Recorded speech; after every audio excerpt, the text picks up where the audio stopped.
श्री श्री प्रेम भक्ति चंद्रिका रिपु दमन का उपाय। श्री ठाकुर महाशय भजन के प्रबल अंतराय काम आदि रिपुओं के दमन या वशीकरण का श्रेष्ठतम उपाय निराकरण कर रहे हैं कि काम क्रोध लोभ मोह मद मात्सर्य दंभ सह स्थाने स्थाने नियुक्त करिबो।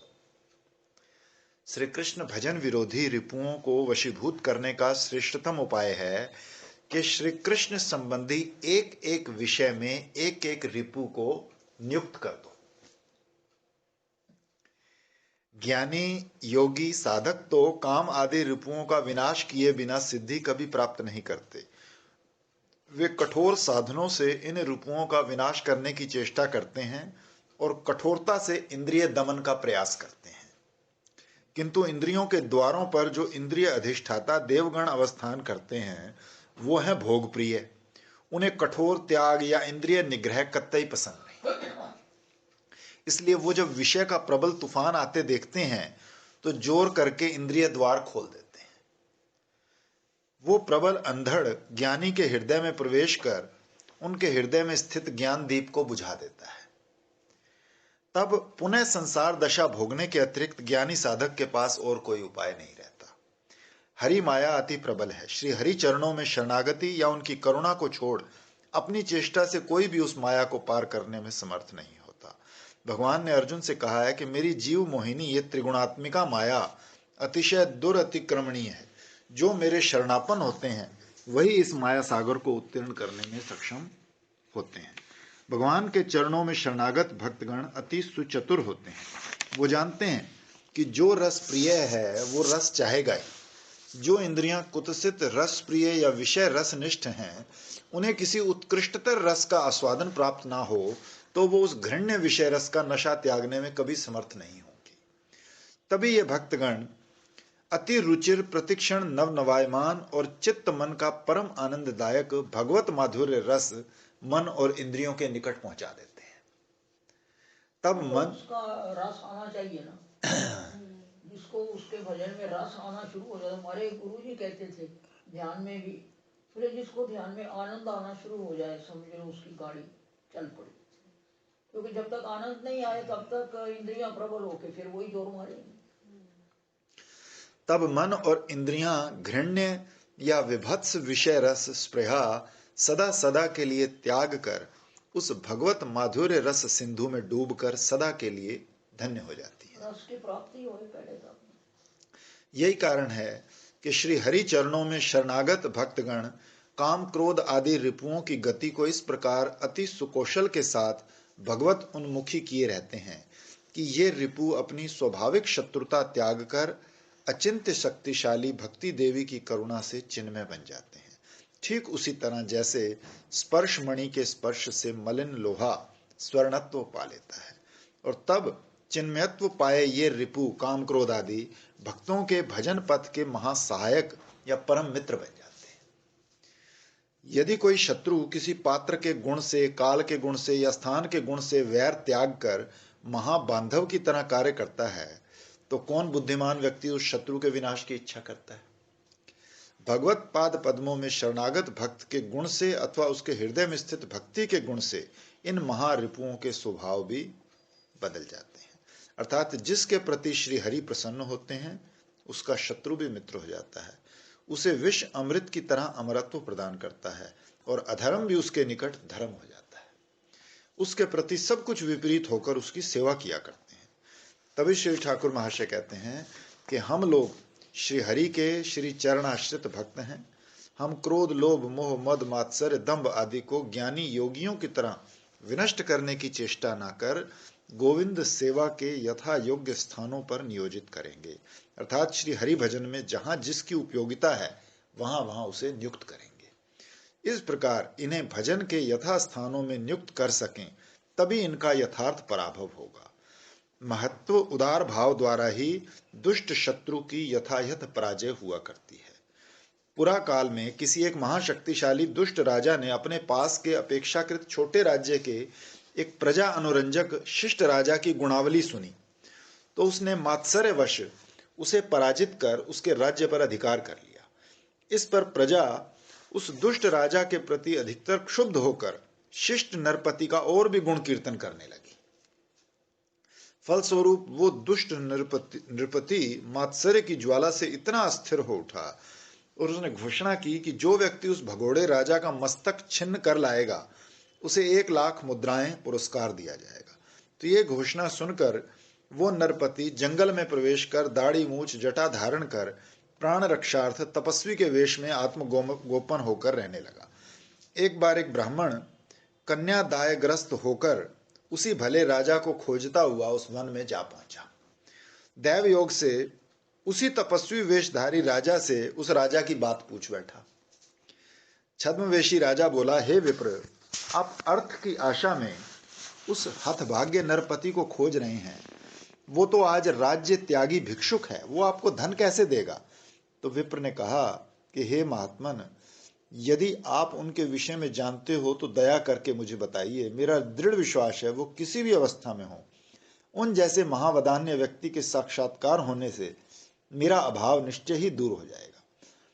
तब वो छद्मवेशी नरपति ब्राह्मण को तसल्ली देकर उसके साथ उसी दुष्ट राजा की सभा में गया और राजा से बोला, हे महाराज, आपने घोषणा की है कि अमुक राजा का मस्तक लाकर देने पर आप 1,00,000 मुद्राएं पुरस्कार में दे देंगे।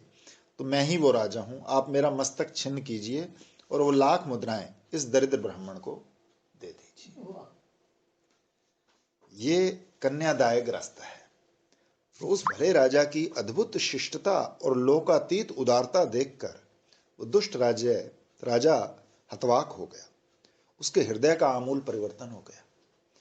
उसने और शिष्ट राजा के आगे घुटने टेक कर अपने अन्याय आचरण के लिए क्षमा मांगी और उसका राज्य लौटा दिया और सदा के लिए सौहार्द पाश में बांध लिया।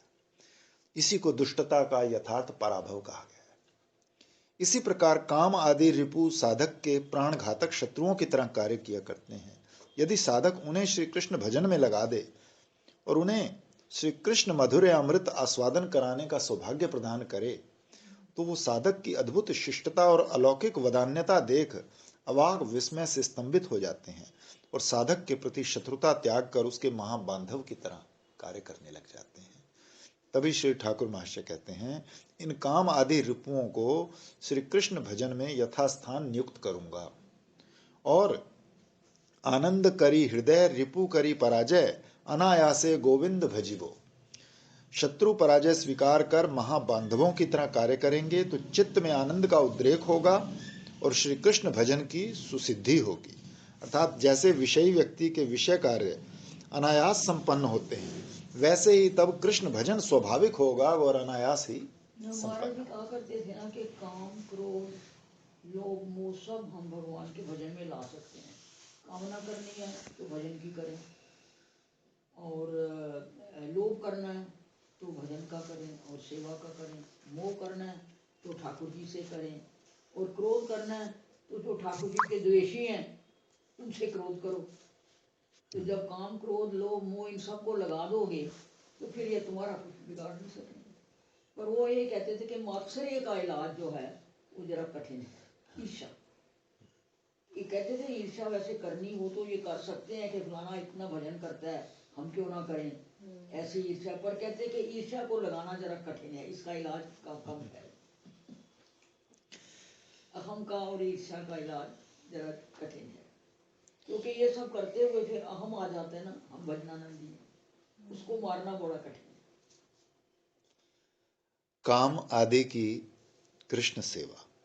श्री ठाकुर महाशय इस त्रिपदी में काम आदि रिपुओं को कृष्ण सेवा में नियुक्त करने के लिए यथा योग्य स्थानों का निरूपण कर रहे हैं।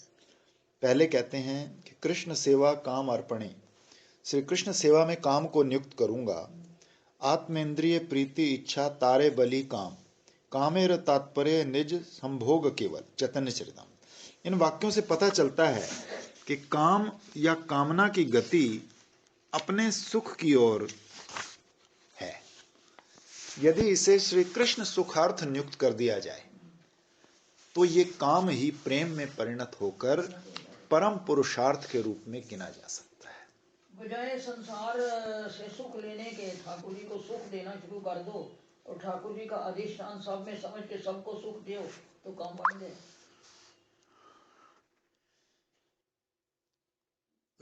इन वाक्यों से ज्ञात होता है कि श्री कृष्ण के सुख साधन की इच्छा ही प्रेम है। और क्या? श्रीमद् भागवत में स्वयं भगवान ने उद्धव जी से कहा है, हे उद्धव, मेरे आश्रित व्यक्ति मेरी प्रीति के लिए धर्म, अर्थ और काम समूह का आचरण कर सनातन पुरुष मुझ में प्रेम प्राप्त कर धन्य होता है। श्री कृष्ण कामना के आचरण में समस्त जड़ीय विषय कामनाओं का अवसान हो जाता है। भगवान ने नारद जी से कहा है, साधुगण मेरी कामना हृदय में लिए समस्त कामनाओं का विसर्जन कर देते हैं। अन्य कामनाओं से शून्य होकर कृष्ण कामना से हृदय के पूर्ण होने का नाम ही प्रेम है। तत्पश्चात कहते हैं, क्रोध भक्त द्वेषी जने, मानव के महाशत्रु भक्त के द्वेषी उससे क्रोध करो, क्रोध को वाणियुक्त कर दो। अनिष्टकारी इस क्रोध को साक्षात रूप से तो कृष्ण सेवा के किसी कार्य में नियोजित नहीं किया जा सकता, फिर भी इसे भक्त द्वेषी लोगों के प्रति नियुक्त करने से भक्ति की परिपुष्टि होती है। भक्त द्वेषी व्यक्ति भक्त की निंदा करे या ऐसा कार्य करे जिससे भक्त के प्रति विद्वेष अभिव्यक्त हो, तब यदि साधक उसे सहन करता है और उस पर क्रोध या असहिष्णुता प्रकट नहीं करता, तो ये प्रमाणित नहीं होता कि वो श्री विष्णु एवं वैष्णव में प्रीति रखता है। दक्ष प्रजापति के यज्ञ में श्रीमन महादेव की अवमानना देखकर सती देवी ने क्रुद्ध होकर कहा था कि यदि निंदुक व्यक्ति धर्म रक्षक प्रभु का निंदावाद कीर्तन करे और उसे सुनकर कोई उसे मारने या स्वयं मरने में समर्थ ना हो, तो दोनों कान ढक कर क्रोध से भरकर वहां से चला जाए। समर्थ होने पर निंदा करने वाले की कुवाक्यवादिनी जिह्वा बलपूर्वक काट दे और तत्पश्चात स्वयं प्राण त्याग दे, यही धर्म है।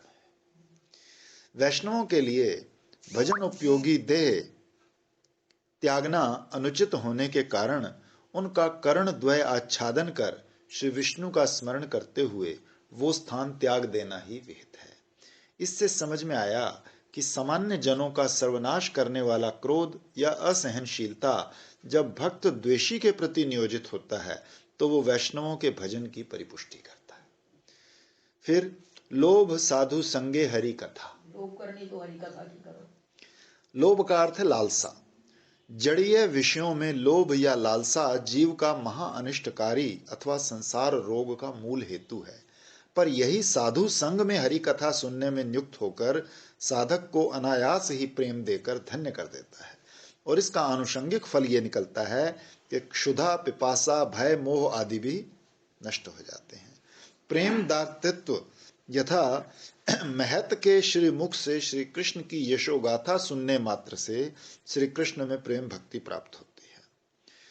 नारद जी की प्राचीन बरही के प्रति उक्ति है कि हे राजन, कोई कोई ये सोचते हैं कि साधु संग के बिना स्वयं ही हरि कथा का चिंतन आदि करें तो भगवान में प्रेम भक्ति हो जाएगी, किंतु ये अत्यंत असंभव है। यदि हरि कथामृत छोड़ अन्य कथा प्रसंग नहीं तो उस साधु समाज में हरि कथा रूपी सुधा तरंगनी चारों ओर सतत प्रवाहित होती है। उसी साधु स्थान में बैठकर जो लोग एकाग्र चित्त से अघाए बिना, मतलब इससे लोभ का संकेत मिलता है, अघाए बिना हरि कथा सुधा पान करते हैं तो उन्हें क्षुधा, पिपासा, भय, शोक, मोह स्पर्श नहीं कर सकते। वो कहते हैं जो एक बार कथा सुन के दूसरी बार वही कथा हो, कहते मैंने सुनी ये हुई तो है, सुनिए। इसका मतलब उसको कोई स्वाद नहीं आया। क्योंकि हरि कथा तो हमेशा नई होती है। तो भगवान ने महाराज पृथु को वर देना चाहा तो उन्होंने कहा था कि हे नाथ, महत्तम गणों के हृदय से, उनके मुख कमल से निकला आपका गुण कीर्तन रूपी श्रीपाद पद्म मकरंद रस प्राप्त ना हो, ऐसी मुक्ति से मेरा कोई प्रयोजन नहीं। आप मुझे 10,000 या असंख्य श्रवण इंद्रियां दीजिए जिससे मैं प्राण भरकर आपकी गुण कथा सुन सकूं, मेरे लिए यही उत्तम वर है। इससे समझ में आता है कि साधु संग में श्री कृष्ण कथा में जो लोभ है उसकी परम पुरुषार्थता है। इसके बाद कहते हैं, मोह इष्ट लाभ बिने, मानव की विषय कामना या देह दैहिक आदि में आसक्ति आत्मज्ञान को ढके रहती है, जो तत्व वस्तु को समझने नहीं देती तब उसको मोह कहा जाता है। तत्वज्ञ भक्ति साधक इस मोह को अपने इष्ट लाभ अर्थात भगवत प्राप्ति या भगवान की साक्षात सेवा प्राप्ति के अभाव में भगवत विरह जनित मोह या मूर्छा के रूप में ग्रहण कर भजन में नियोजित किया करता है। तात्पर्य यह है कि श्री कृष्ण के श्रवण कीर्तन स्मरण आदि में साधक लोकातीत आनंद प्राप्त करता है, पर इस आनंद में भी आवश्यक है कि साधक के हृदय में साक्षात प्राप्ति का अभाव बोध या विरह उत्कंठा जागती रहे। ऐसा ना होने पर आत्मा रामता की तरह एक अवस्था उदित हो जाती है जो साधक की साक्षात सेवा प्राप्ति में विलंब कर देती है। जैसे दंपति के मिलन से ही संतान उत्पन्न होती है, वैसे ही प्रेम के साथ उत्कंठा का योग होने पर ही भगवत दर्शन संभव होते हैं। श्री रूप, सनातन, रघुनाथ आदि षड गोस्वामी पाद साक्षात श्रीमन महाप्रभु के पार्षद थे, फिर भी इष्ट लाभ के अभाव में उन सब ने कैसी अलौकिक विरह व्याकुलता दिखाई, ये उनके चरित्र अनुशीलन करने से पता चलता है। उन लोगों की वो महाविरह व्याकुलता या इष्ट के लिए सतत मोह, मूर्छा आदि सुमेरु शिखर की तरह संसार भर के भक्ति साधकों के लिए चिर आदर्श बनी हुई है। उनको सिखाने के लिए उन्होंने इतनी विरह भी पैदा कर ली होगी।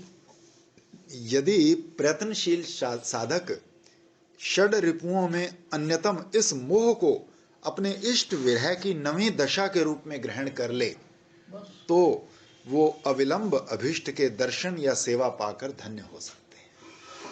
अब अंत में कहते हैं,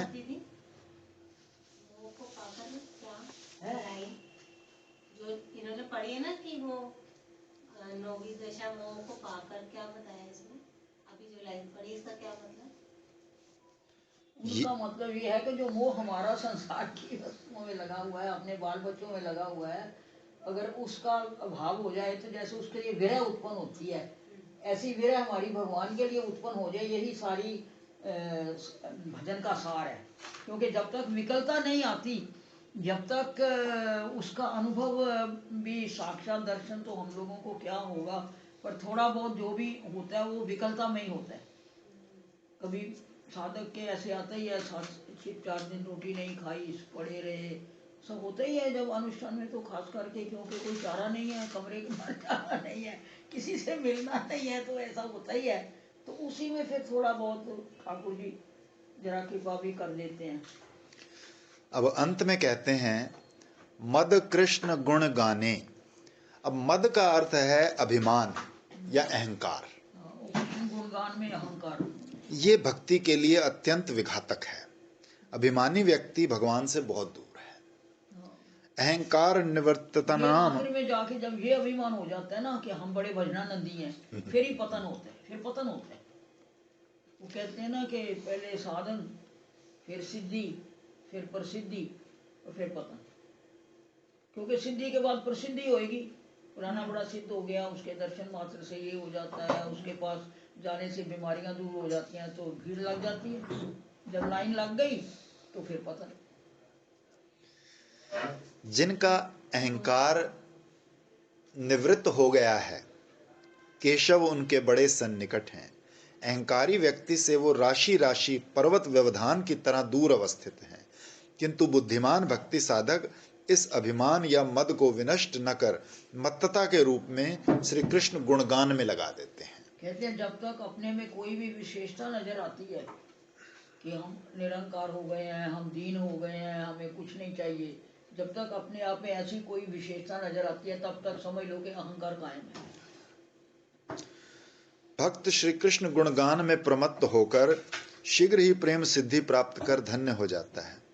श्रीमद् भागवत में श्री कृष्ण गुणगान में मत्तता भी परम पुरुषार्थ बताई गई है। श्री ठाकुर महाशय कहते हैं, भक्ति साधना के महाअंतराय बाधा विघ्न इन काम आदि रिपुओं को इस प्रकार भगवत भजन में स्थान स्थान पर नियुक्त कर इन्हें भक्ति साधना के सहायक बना लूंगा। श्री ठाकुर महाशय ने इससे पहली त्रिपदी में 6 रिपुओं को भजन में विभिन्न स्थानों में नियुक्त करने का संकल्प किया था, और फिर जिस कौशल के साथ काम, क्रोध, लोभ, मोह, मद को भजन में नियोजित करने के स्थानों का निर्देश किया है, वो सत्य ही अति अपूर्व है, किंतु वे षड रिपुओं में अन्यतम मात्सर्य का स्थान नहीं खोज पाए। मात्सर्य महाराज जी भी कहते हैं, मात्सर्य का कोई इलाज नहीं है। मात्सर्य का स्थान नहीं खोज पाए। अब दूसरे का उत्कर्ष देखकर उसे सहन न कर पाना, ये अच्छा ना लगना अथवा मन का विमर्श हो उठना, ये मात्सर्य है। षड रिपुओं के को इतने क्यों जाते हैं, मेरे क्यों नहीं आते, फलाने को इतनी चीजें क्यों आती है, मेरे को नहीं आती, ये सब मात्सर्य है ना। षड रिपुओं के स्थान निरूपण का संकल्प करके भी ठाकुर महाशय इस मात्सर्य की बारी आने पर नीरव रहे हैं। महाराज जी बार बार ये कहते थे, क्या हुआ था ना साधन उनको मालूम है। तो इससे समझना होगा कि इस मात्सर्य रिपु का विनाश किए बिना भजन अधिकार किसी प्रकार भी नहीं मिलता।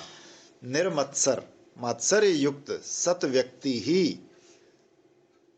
भागवत धर्म के अधिकारी हैं। श्रीमद् भागवत के प्रारंभ में ही देखने में आता है कि मात्सर्य का आभास भी हृदय में स्थान पाले तो भक्ति के अधिकार से वंचित होना पड़ता है। इसलिए मात्सर्य को हृदय से विताड़ित करने के अतिरिक्त साधक के पास और कोई उपाय नहीं है। इसे हृदय से दूर करने का एकमात्र उपाय है उदारता और सरल प्राणों से सभी का प्रीति संपादन करना। सभी में श्री कृष्ण का अधिष्ठान है। इस बुद्धि से जीव मात्र को यथा योग्य सम्मान देना। जीवे सम्मान दिवे जाने कृष्ण अधिष्ठान। दूर नहीं हो सकता जब तक अपना इष्ट सब में ना दिखे। तो लगता है कि हम तो बड़े भजनानंदी हो गए हैं, हमारा तो अब पुनर्जन्म है नहीं, ये सब तो अभी इस कीचड़ में पड़े हुए हैं, ऐसा विचार आ ही जाता है ना कभी। ये गर्म